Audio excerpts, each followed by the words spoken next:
McMillan.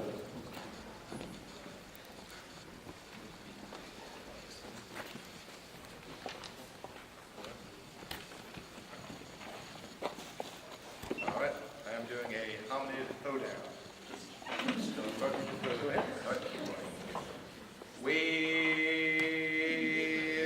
Salanthropus chadensis, our oldest ancestor, with ape-like and human features blended together. It had a small cranium, so it might have been a fool, but it may have walked bipedally before it was cool. The original man, when it came to walking upright, this guy was a fan. We know the angle of his femur and very few other facts, but the femur's the important one, so we can live with that.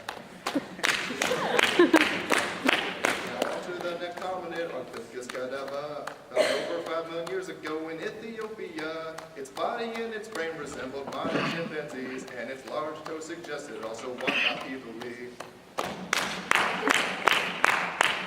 Ardipithecus ramidus was ahead of the game. Bipedal movement forest was its claim to fame.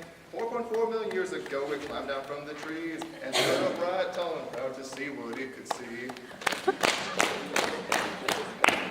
Reluctantly, I move on to Australopithecus anabensis. Personally, I say the guy I would want to be friends with. Its legs resembled humans, its teeth resembled apes. I know that they're the same thing, but it's still a bizarre case. Australopithecus afarensis had brains slightly larger than chimps. Its femur and its pelvis made sure it never had to limp. So you see, Lucy was really quite a chick, and way more fascinating than that dumb McBesson flick. Australopithecus africanus, this hominid you see, had to wait over 20 years to join the human family tree. Scientists thought there was no way such an old African could be found, but eventually they learned they couldn't ignore the child named Town. Paranthus aethiopicus has strong and protruding face, and a small brain. It must have felt like a disgrace. But you shouldn't tease him, please don't make fun of him. He may have been ancestral to lineage of specialized hominins.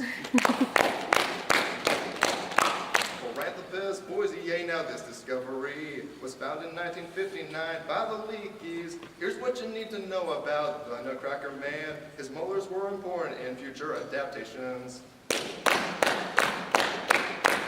Australopithecus scari probably never hunted foes. They scavenged and lacked the motor skills for precise force blows.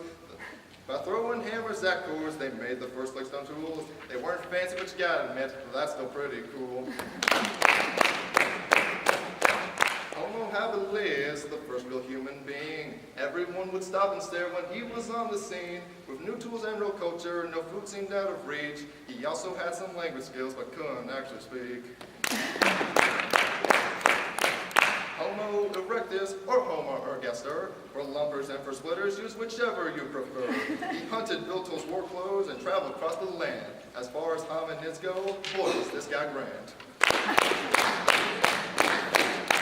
Neanderthalensis was similar to you and me. It was first found in 1856 in Germany. It was fairly sophisticated, that's what most people think. But 30,000 years ago, they all went extinct. Doing a hoedown takes really long.